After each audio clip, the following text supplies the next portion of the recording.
بالله من الشيطان الرجيم بسم الله الرحمن الرحيم الحمد لله حمدا كثيرا طيبا مباركا فيه وأشهد أن لا إله إلا الله وحده لا شريك له وأشهد أن محمدا عبده ورسوله المبعوث رحمة للعالمين صلى الله عليه وعلى آله وصحبه أجمعين رب اشرح لي صدري ويسر لي أمري واحلل عقدة من لساني يفقه قولي.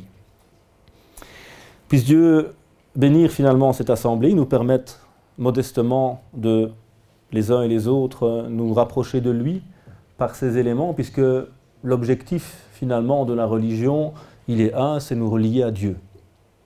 C'est nous reconnecter à lui. Et nous allons essayer à travers certains éléments justement de repartir de Dieu pour repenser parfois notre manière d'aborder notre religion. Et donc j'ai voulu introduire cela par cette petite notion, prendre de la hauteur pour mieux comprendre.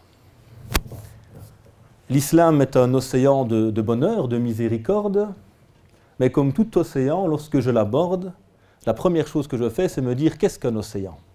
Et là, il y a deux manières de réagir. Il y a celui qui fonce tête baissée, qui a soifé, qui a envie de découvrir cet océan qui a l'air merveilleux, évidemment, plonge dans l'océan, nage pendant une demi-heure, et puis qu'est-ce qui se passe? Il coule.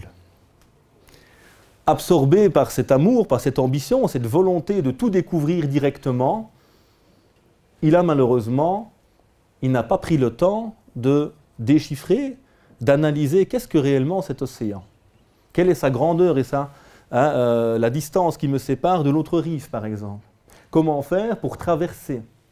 Quels sont les moyens qui vont me permettre de cheminer, de passer de l'autre côté? Quels sont les outils nécessaires? Comment trouver la bonne qibla? Comment trouver la bonne direction qui me permettra de partir de mon point d'origine et d'arriver là où je le souhaite, de l'autre côté de l'océan?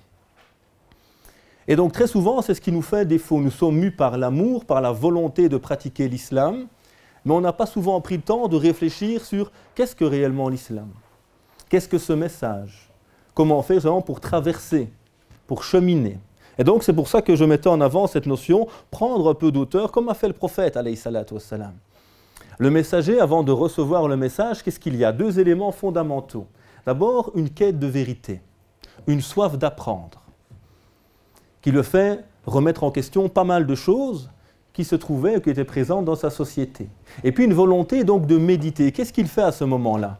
Il s'extrait un moment de la société, car plongé à l'intérieur, on n'arrive plus parfois à en voir les problèmes ou les manquements, et il prend de la hauteur. Et cette prise de hauteur, elle est aussi bien physique, évidemment, de par le fait qu'il montait dans la grotte de Hira pour méditer, qu'elle le sera également pour nous interpellant dans le fait de prendre de la hauteur, découvrir l'ensemble de la réalité, méditer, pour avoir une nouvelle perception qui va nous permettre de mieux comprendre et finalement la réalité. Et donc comment